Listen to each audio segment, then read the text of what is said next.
Hello and welcome to the work order walkthrough. So basically, you've created a project with a client, with a building. You've created a quote. That quote was one, and then automatically C-Cube actually creates a work order from that quote. So so I have that project. It's in pre-work. The quote has been one, as you can see here. It's one. Uh, Now that quote is actually copied over to a work order, and this is where the work for the project will happen. You can have one work order, or you can have as many as you want. Most likely, you'll have one by trade. So if you have like a roofing company, like my example here, you'll have maybe someone to do the sheeting afterward, and someone to a roofer, and then someone to go and do the metal work afterward.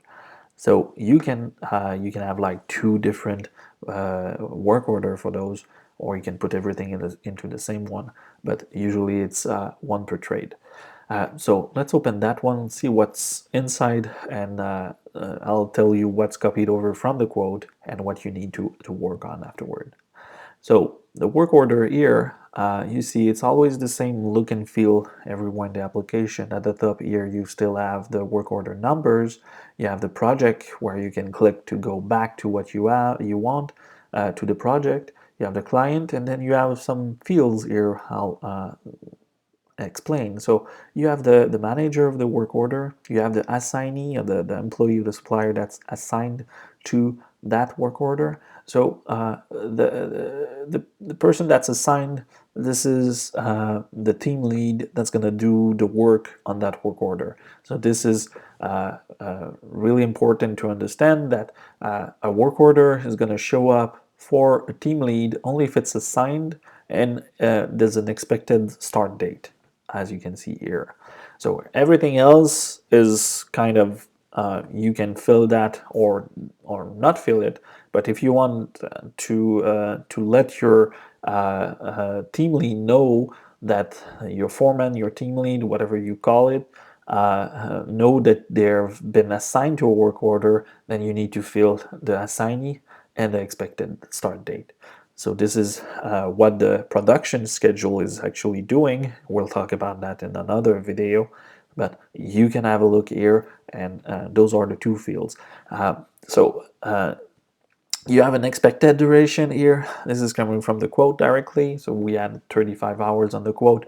It's copied over here. You have the duration, which is the actual duration of the quote, which is coming from your time entries.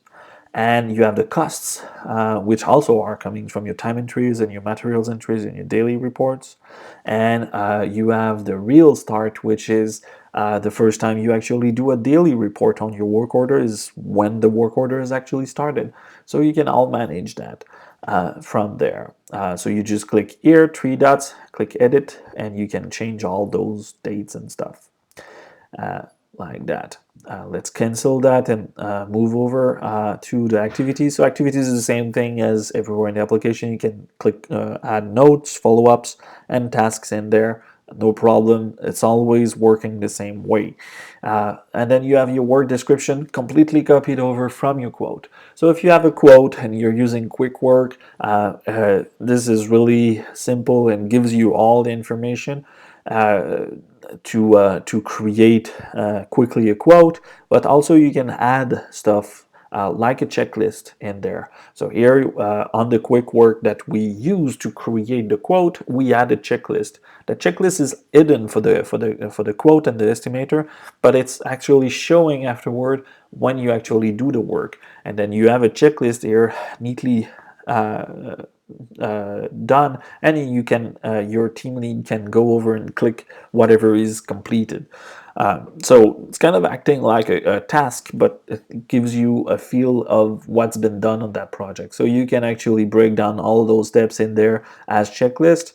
But we usually create something like a end of project checklist or a start of project checklist. You can add those whenever you want, you just click on edit here, and if you can edit the main description if you want to by clicking here, or on the edit button, you can change the checklist here by clicking here, and the checklist is going to show up, and then you can add item and you can move them over and stuff like that. So this is how you actually change the work description in the checklist.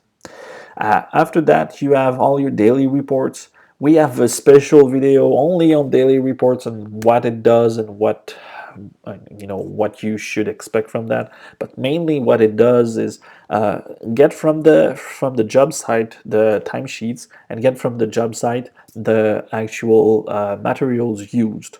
And also, you can have pictures in there, photos of the work that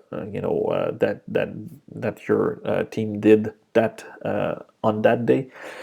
So mainly, this is what it does. You can also have like receptions of purchase orders and stuff like that if you have delivery on site. So this is where it all happens, if you might say. So we have a special video on that. Just check that over.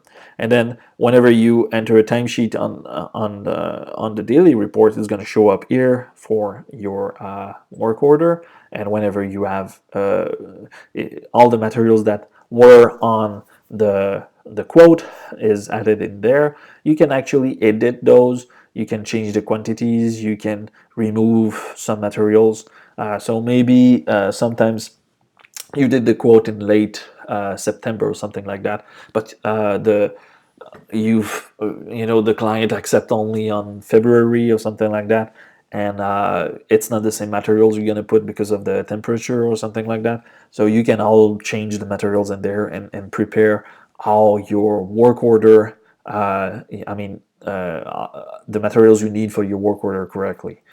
So the estimated quantity here is coming directly from the quote, and the real quantity is coming from the daily report. So the quantity that the team lead enters every day is added up to go in there. So this is real nice for that. If you have pictures, so this is the picture that comes from the quote. You can add other pictures only for the work order, and if you have pictures for the daily report, they're going to show up at the bottom here for the quote.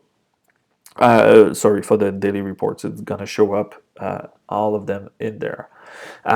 So whenever you actually you can schedule a work order through the work schedule. You can schedule it also through here, just saying like who's the assignee. Let's put myself as the assignee right now, and let's say the expected start date is somewhere around this week, like the 14th. And so let's save that.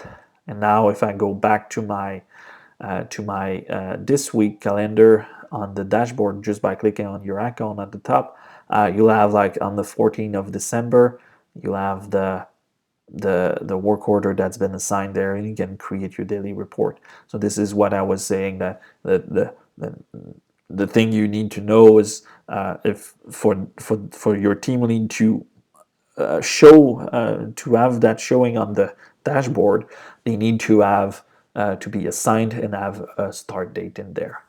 So this concludes the video we have on the work orders. If you have any question, hit the chat and let us know what you think.